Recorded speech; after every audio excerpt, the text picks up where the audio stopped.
Salut,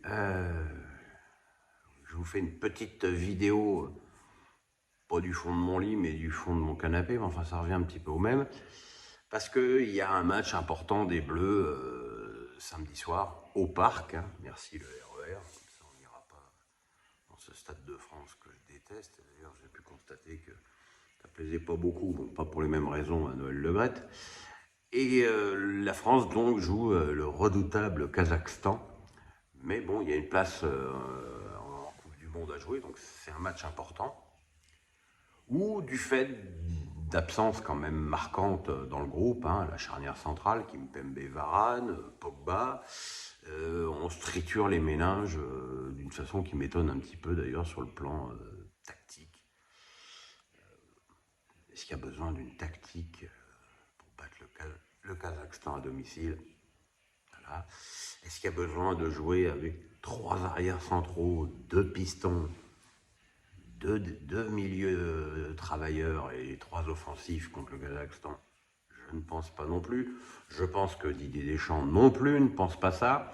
Maintenant, il est confronté à, pas un dilemme, mais à un choix. Soit il continue un schéma tactique qui veut travailler et peaufiner avec le temps et dont on a pu voir les bienfaits dans la phase finale de la Ligue des Nations, soit il fait une équipe spéciale Kazakhstan avec, comme on a pu le lire dans la semaine, Kingsley Coman, piston droit, ce qui ne serait pas pour me déplaire. Voilà, mais enfin moi ce que j'ai vraiment envie de voir contre cette équipe, c'est au moins 4 joueurs à vocation offensive. Et du coup, j'ai envie de voir un Griezmann attaquant et pas un Griezmann au mitard comme contre la Belgique et l'Espagne. Moi, franchement, Griezmann, pour récupérer le ballon et faire des passes à 10 mètres, ça ne m'intéresse pas. Griezmann, j'attends qu'il combine avec Benzema et Mbappé. Alors, avec Mbappé, on le sait, c'est quasiment jamais. Avec Benzema, c'est arrivé qu'une fois. D'ailleurs, ce jour-là, il n'y avait pas Mbappé, comme par hasard.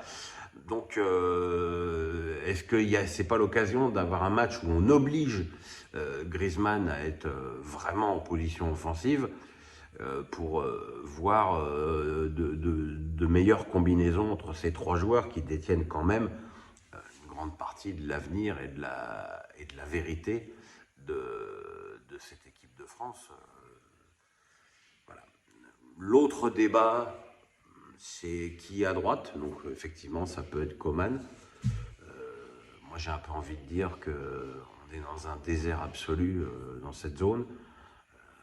Déjà, Pavard, arrière droit, c'est pas facile, mais alors piston droit, c'est une invention du démon.